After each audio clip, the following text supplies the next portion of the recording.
everyone. Today I'm going to talk about foreign settlement. Now, what are the houses that give you foreign settlement? I've been receiving so many emails last week and everybody wanted me to discuss this topic because this is the hot topic these days and everybody wants to settle abroad, and especially the students, they find immense opportunities in the US. So, what are the houses that can lead to foreign settlement according to astrology?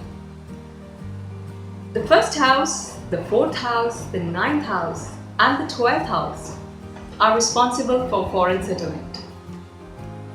The first house is definitely your self-interest. Now, when you see your horoscope, you have to see your first house because that's your own priority. Because until and unless you have a desire in you, you can never settle abroad. The fourth house, it is for your motherland. It's your own country where you're born. And if it has a relation with the first house, or if you have a combination of exchange of house, that is considered in astrology a superior combination, then you will definitely not be able to settle abroad because that makes your first and your fourth house strong. So you need to have a weak fourth house to settle abroad. Then comes the ninth house. Ninth house is for long distance travels, or especially related to foreign travels related to your business or leisure. They also are related to some kind of religious travels you're doing regarding foreign countries or abroad, or any types of travels that have religion in concern. Then we come to the 12th house. The 12th house is definitely for foreign settlement.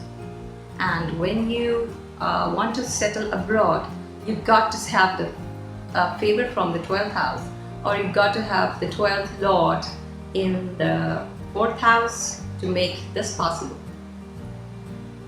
The second aspect we see in astrology are the influence of foreign planets. Now, in foreign planets, you got to see Rahu and Ketu.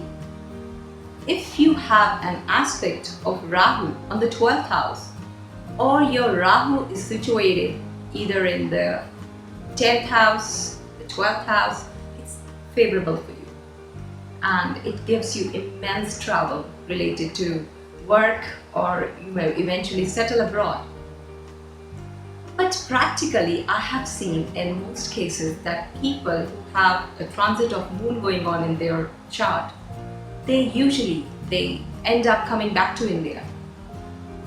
Usually what happens is that they may go abroad for studies, or they may go abroad for some business venture, but eventually when the transit of moon comes, they might feel homesick, or they might say, I don't feel good here in the US, or I don't feel good in the foreign land. I want to go back to my motherland. I miss my country. I miss the people. I miss the Indians. So they eventually come back. The third aspect I feel in astrology is also the presence of all the planets in mutable and dual signs. And what are the mutable signs? Like, it's the 1, 4, 7, and 10, and the dual signs, that is the 3, 6, 9, and 12. So if most of the planets in your horoscope align in these houses, then you definitely have an edge to settle abroad. Now, there have also been cases that people have been asking questions whether my son will go abroad for studies, or will my daughter go and settle abroad after studies. Then you have to see the combination, the rules that are applicable to all these things in regard to the 5th house also. Because the 5th house is for education, and it needs to have, the 5th Lord also needs to have any relation with the 9th house and the 12th house. And if you have such a combination, then you might go abroad for studies and then finally settle there. There's also one more scope that people have been traveling abroad but they're not settling abroad. That makes a possibility because have a combination of the 10th house in relation to the 12th house.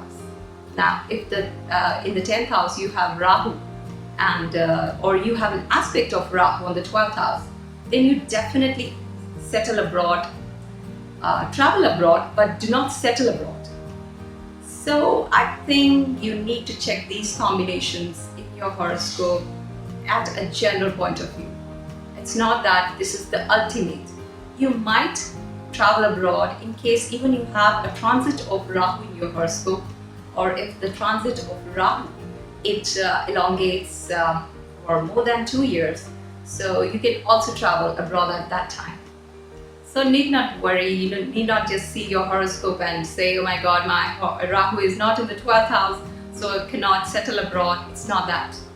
So this is just a general theory I'm giving, and in case you have any query regarding anything, you can check my link below or log on to www.anusgems.com.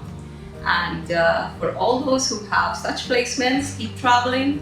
And all those who don't have, please don't be disheartened, because you still can travel by taking a travel visa, and keep traveling. Stay happy, and all the very best for your life.